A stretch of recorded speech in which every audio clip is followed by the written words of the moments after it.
Welcome back to Fyendal's library. Today we're going to be talking about the new set from Legend Story Studios game Flesh and Blood, Tales of Aria. The protectors of Isenloft have awoken from their endless winter slumber. The wardens of Candlehold sharpen their thorns within the blossoming undergrowth. And the prophets of Volthaven set their sights on a future painted by the great Aurora. This new set will be releasing in September, the card preview season starting on September 1st. But today we're going to be having a look at some of the artwork that was released along with the announcement of Tales of Aria, and having a look and seeing what that might mean for what our understanding is of the lore of this release, and also the lore and stories that we already know from the land of Aria. So if you've watched my previous video on Bravo's Showstopper, Bravo is from Aria as well, and we covered a little bit of detail of what Aria is like, but it's kind of a land in flux, in change, but it's like a natural change. So the land is constantly being affected by something known as the flow, and that means that the landscape moves around, and this means that a lot of individuals that wish to travel the land of Aria have to follow a dowsing disc, which leads them to where they want to go. So it kind of represents how the land is always changing.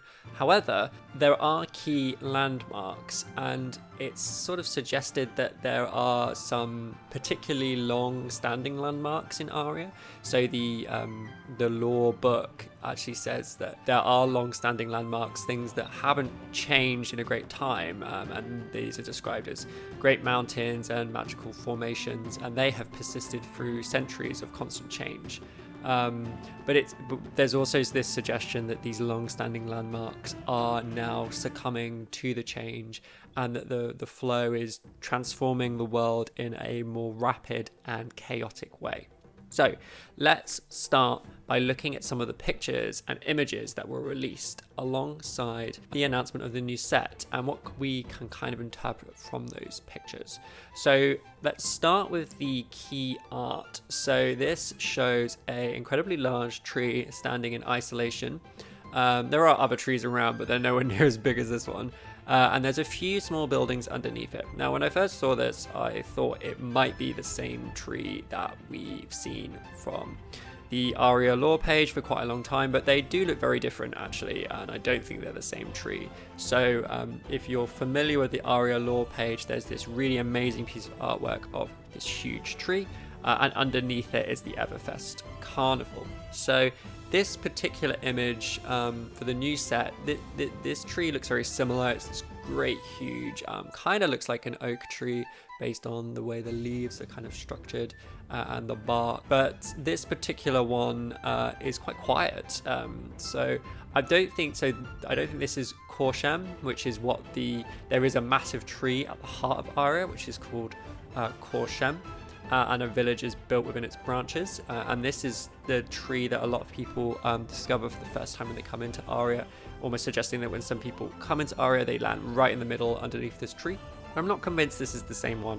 I think Korshem is the image that we've already seen, and this new image might be somewhere else. But it could be it at a different time. It could be in a different reality. There are similarities, but just looks a bit different to me. So now we'll move on to what LSS describe as fantastical places to discover. So they describe it as the most environmentally magic region of Wraith, which I think makes sense with the environment changing constantly due to the flow. And there's sort of a huge variety of landmarks and variety of weather and nature found just within the borders of Aria. So the first place is Isenloft. I suppose could also be pronounced Isenloft, but I'm going to pronounce it Isenloft. So this is an icy city that I don't think we've seen Isenloft before. We've heard reference to a place called Isen's Peak, and it's unclear if this is like a retcon or if this is a completely different place.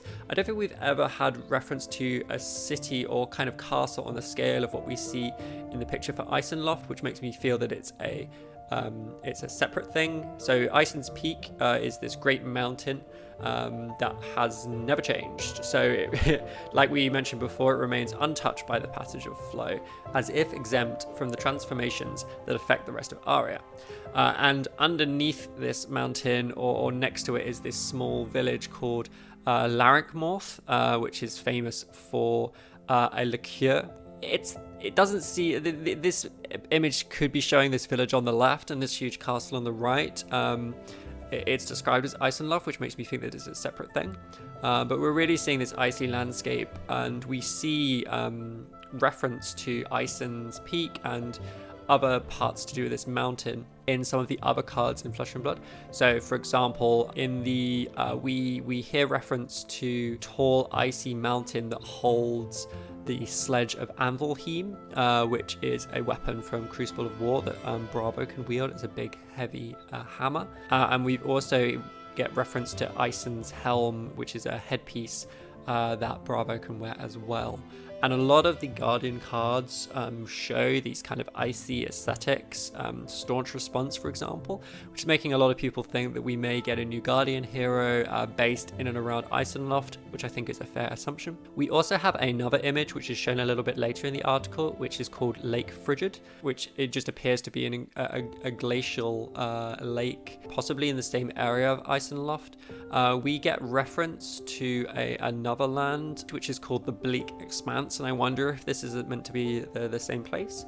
This Lake Frigid could be found within the Bleak Expanse, and this Bleak Expanse is a frozen wasteland that is impossible to navigate. It's just said that if you deviate from the path, you're probably going to die, so probably don't want to do that. Next we have Volthaven. So Volthaven is not something we've seen before, and I don't think we've even had reference to it before either. There are some references to sort of lightning. There's the Overload card from Monarch, but that seems very different. That seems much more mechanical than what we're seeing here in Volthaven, which is a sort of city which appears to be floating upon an electrical current. And we've got this like aurora in the sky, and it said that the prophets of Volthaven almost use this great aurora to predict the future. And this is something that we've heard about before in Aria, this concept of predicting the future. At the Everfest Carnival, there are lots of oracles, fortune tellers who will tell people's fortune, and it's possible that these oracles and fortune tellers are linked back to Volthaven. It's important to remember that in Aria, everyone really travels around a lot. A lot of people travel around a lot. It seems like it's a very transitional land where people move around a lot, so it's possible that people would go from Volthaven to other places. But it does look quite secluded, like it does literally seem to be floating on the power of this electrical current. And something else about Volthaven, which may be related, is this place called the Thunder Steppe. And I wonder if this is what originally was called the Tempest Plain, which is a flatlands that's plagued by perpetual thunderstorms. And it says that the earth is sort of permanently burned to a crisp by lightning, and anything that dares to set foot in the plain is struck by a bolt of lightning. And there's a lot of lands in Aria that you just walk around and you're going to get zapped or you're going to get frozen, so just be very careful if you are wandering around. And I just based on the color of the lightning, this purple lightning makes it seem very similar to Volthaven, so I think maybe there's a link between those two places. Also, I just feel like the background of the Thunder Steppe kind of has these like jagged rock outcrops that looks very similar to the Tremor of Irithiel card from Monarch. I'm not sure that it's necessarily the same place, but I just thought it was kind of interesting how there's that same rock outcropping in that card. And then we have Candlehold, which is a very very amazing looking picture. We can see in Candlehold that there are trees floating from these glowing crystals, and we hear from Candlehold that the wardens of Candlehold are sort of sharpening their thorns within the undergrowth, preparing for something. We know that trouble is coming to Aria, so it's probably related to that. And the image itself shows a lot of more traditional Aria architectural styles, these kind of like archways and pointed architecture that we see in some of the other images that we've already seen about Aria. So this particular land looks a lot more similar to the traditional view of Aria that we've seen as green, lush land. with these blue glowing crystals.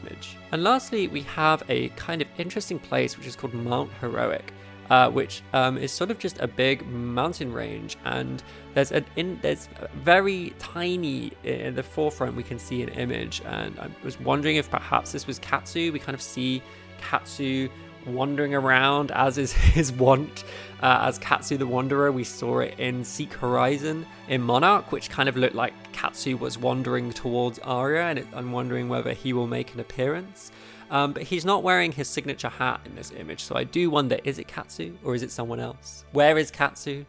Who knows? He continues to wander around. Maybe he will make a reappearance somewhere. But this image itself, it's an interesting one. It's not something we seem to have much reference to. Got snow-capped mountains, but in the forefront, sort of a darker mountain, which is kind of interesting. There's not really much to go with here. Again, we've got the very sharp outcrop rocks.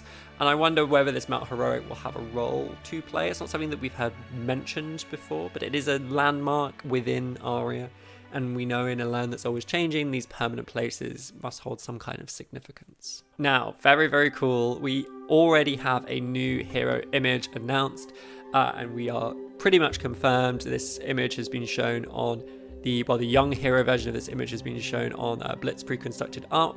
So we kind of know that it's definitely coming, and it appears to be a ranger. So I find this image very interesting because it looks like this person is linked to Volthaven. They've got this lightning bow, but their aesthetic is very green and very similar to Candlehold. And then when you look at the young hero art for this individual, she appears to be in Isen's Peak or in the snowy area of Aria. So either she's a traveler who moves around, or she has a link to all three of these landmarks. It's very interesting, and it's very early days to tell. Another thing which I think is quite interesting is that in the snowy artwork, she appears to be wearing a Fyendal spring tunic. She also must be freezing her ass off because it is very cold and she's not wearing very much. So get that girl a coat, that's all I'm saying. Feels like by the time that she grows up, she's kind of got this weird scarf thing, which I guess is doing something for her, but yeah, you know, it looks pretty cold, so I would want to be wearing a coat personally. But she obviously is an archer. You can see that she's scored a bullseye in the background of the young art image, which is pretty sweet. Well done for her. But we don't know much about her, but I'm really looking forward to the announcement of her backstory so we can delve deeper. We know her name, which is Lexi, but other than that, we don't know a great deal at this time. I have some speculation that she may be linked to the elements. She may be linked to the element of lightning. We hear about, I don't think she's a guardian, obviously. I think she's a ranger, but I do think that she might be linked to the guardians in that she has been given a supernatural skill in order to protect Aria, and that she's able to manipulate the flow in some way similar to the other guardians. So it'd be interesting to see how that plays out. We also know there's only going to be 3 heroes in this set, so it's going to be interesting how they interact. It feels like it would be pretty obvious for there to be a hero from Candlehold, a hero from Isenloft, and a hero from Volthaven. And actually, I'll show you a picture of the 3 boosters. We see the image of Lexi on one of the boosters, and on either side, you can see a different theming, a different circle image around the hidden image of the hero, which seems to suggest that is the case, that we have one from Candlehold, like a nature hero. We have one from Isenloft, a snowy hero, and we have Lexi, who's the Volt hero. But I do think there are definitely elements to her character which suggest that she has links to all these places, maybe putting her as a wayfarer, someone who travels around a lot. And it clearly looks like she won a Road to Nationals because she's got her spring tunic, full art spring tunic as well. So well done to her for that.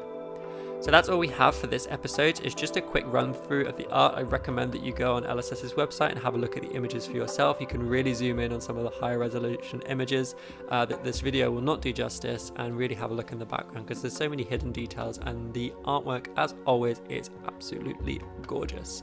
And I hope you've enjoyed this video from me, and I hope you look forward to more Tales of Aria content coming out on this channel almost as soon as it comes out, almost as soon as I can get out of bed, put this script together, and get all the images sorted for you. So thank you for watching, and I'll see you next time.